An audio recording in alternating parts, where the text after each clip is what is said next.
મિત્રો, બાળકોના જીવનમાં ઘડતરમાં એમના સંસ્કારો અને એમની ટેવો ઘણી બધી કામ લાગે છે.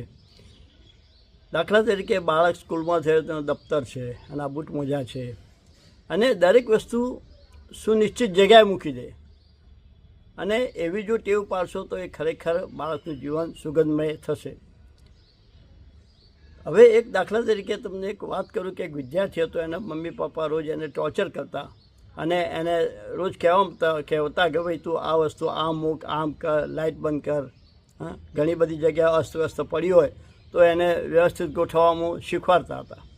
અને એક દિવસે બાબો મોટો થયો અને પછી જ્યારે એ ઇન્ટરવ્યૂ આપવા માટે જાય છે અને એ કંપનીમાં એનું ઇન્ટરવ્યૂ હોય છે અને ઇન્ટરવ્યૂ આપવા માટે જ્યારે એન્ટ્રી થાય છે તો એને જોયું કે રસ્તામાં એના પાન મસાલા ગુટકા ને એવું બધું કંપની અંદર પડ્યું હતું. તો એને લઈ લીધા, ડસ્ટબિનમાં નાખી દીધા. પ્લસ લાઇટ ચાલુ હતી, એ લાઇટ સ્વિચ એને બંધ કરી દીધી. અને પછી એ સીડી દ્વારા ઉપર ગયો અને જેનો ટર્ન આવ્યો ત્યારે એને કંપનીમાં ઇન્ટરવ્યૂ લેવાની ટીમે એને એપોઇન્ટમેન્ટ લેટર આપ્યો. તો પેલા કીધું કેમ આમ? તો એને કીધું તારી સર્ટિફિકેટ તો બરાબર છે, પણ તું જ્યારે એન્ટ્રી થયો ને ત્યારથી તારું ઇન્ટરવ્યૂ ચાલુ થઈ ગયું હતું અને તે જે ડસ્ટબિનમાં કચરો નાખ્યો, લાઇટ બંધ કરી, એનાથી અમારે કંપનીને આવા માણસની જ જરૂર છે.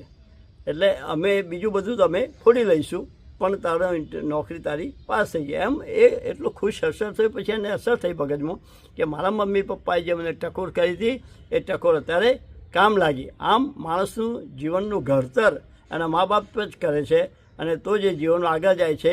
મારો વિડીયો આપને ગમ્યો હોય તો લાઈક કરજો, સબસ્ક્રાઈબ કરજો. જય હિન્દ, જય ભારત.